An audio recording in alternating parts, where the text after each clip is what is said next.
우울증은 나이에 상관없이 누구에게나 영향을 미칠 수 있으며 이는 우울증이 아동과 청소년에게도 영향을 미칠 수 있음을 의미합니다. 통계에 따르면 3세에서 17세 아동의 약 3%가 우울증을 겪고 있다고 합니다.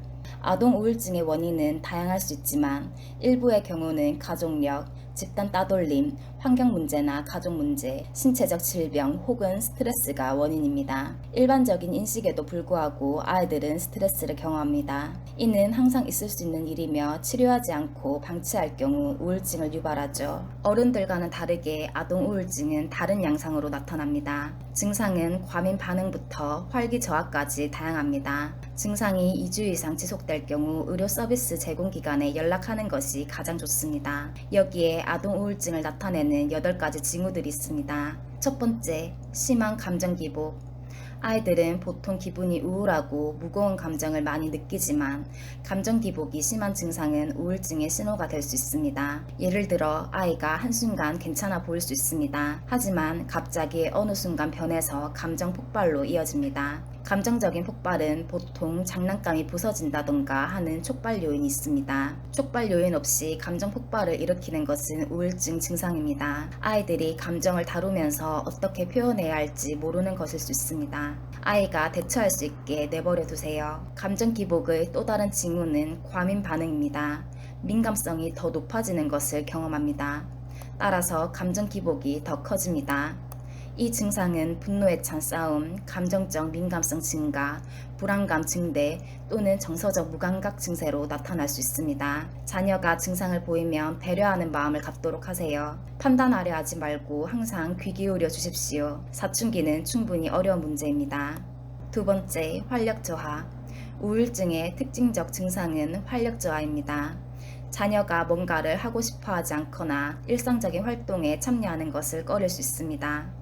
아이들이 무기력해 보이거나 극심한 피로감을 보입니다. 이 증상은 흔히 빈혈 증상으로 해석되지만 아이들의 경우에는 우울증일 수도 있습니다. 우울증은 많은 신경 전달 물질, 즉 세로토닌을 억제합니다. 세로토닌은 수면을 돕습니다. 하지만 더 중요하게도 세로토닌이 렘 수면을 취하도록 돕는다는 점이죠. 비록 아이가 매일 밤 잠자리에 들 수는 있겠지만 아이들에게 필요한 활력 회복을 위한 숙면을 취하는데 어려움을 겪고 있을지도 모릅니다. 우리 어른들에게는 멜라토닌이나 수면제와 같은 수면 보조제가 도움이 되지만 이 약제는 아이들이 멀리하는 것이 가장 좋습니다. 세 번째, 놀이 활동에 대한 흥미 부족입니다. 우울증은 기쁜 감정이나 행복감을 빼앗습니다. 만약 여러분의 아이가 관심 부족을 경험하고 있다면 아이와 대화해 보십시오. 아이에게 이 점을 알려주세요. 판단하려 하지 않고 기꺼이 들으려 한다는 점을요. 네 번째, 식습관 변화. 흥미 부족과 수면 부족의 원인으로 식습관 변화를 겪을 수 있습니다. 식습관과 수면 습관의 변화는 나이에 무관하게 분명 우울증 징후입니다. 쓸모없다는 감정 또는 절망감은 식습관과 수면 패턴에 영향을 미쳐 아이가 과식을 하거나 전혀 먹지 않도록 할 수 있습니다. 음식은 뇌의 화학적 반응을 유발합니다. 따라서 감정을 변화시키죠. 정서적으로 촉발된 식습관의 변화에 대처하는 걸 돕기 위해 건강한 식단을 차려주도록 하세요. 다섯 번째, 슬픔이나 절망의 감정. 우울증은 기분장애입니다. 우울증은 의지와 적극성을 모두 고갈시킬 수 있습니다. 아이를 절망적이고 무가치하게 느끼도록 만들 수 있습니다. 때때로 죄책감을 심어줄 수도 있습니다. 여섯 번째, 학교에서의 행동 문제. 다른 증상들의 결과로 아이들은 학교에서 행동 문제를 보일 수 있습니다.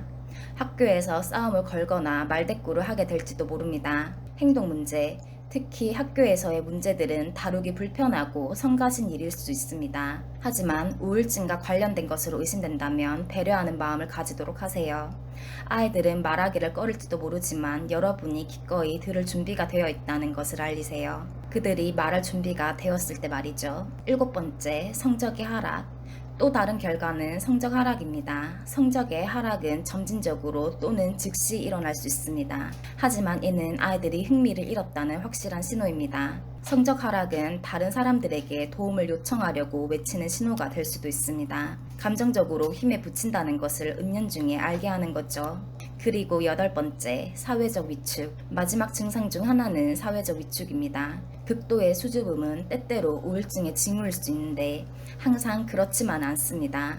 아이들이 친구 사귀기를 주저하는 것처럼 보일 수 있습니다. 또는 현재 친구들과 절교하기도 합니다. 이 영상이 여러분의 상황과 관련이 있다면 배려하는 마음으로 손을 내밀어 주세요. 그리고 이런 우울증 증상이 발견되면 자녀에게 말을 걸어주세요. 우울증은 다양한 방법으로 나타날 수 있습니다. 하지만 만약 여러분의 자녀나 10대들이 점점 죽음에 집착하게 되고 혼자 있는 것을 선호하고 개인 물건을 나눠주기 시작하거나 자해하는 것으로 보인다면 이것은 아이들이 자살에 관해 생각한다는 것을 나타냅니다. 앉아서 아이들이 겪고 있는 일에 관해 대화를 나눠보세요. 이야기하고 싶어 하지 않을 수 있지만 이는 그들을 위해 누군가 있음을 알 수 있도록 해줍니다.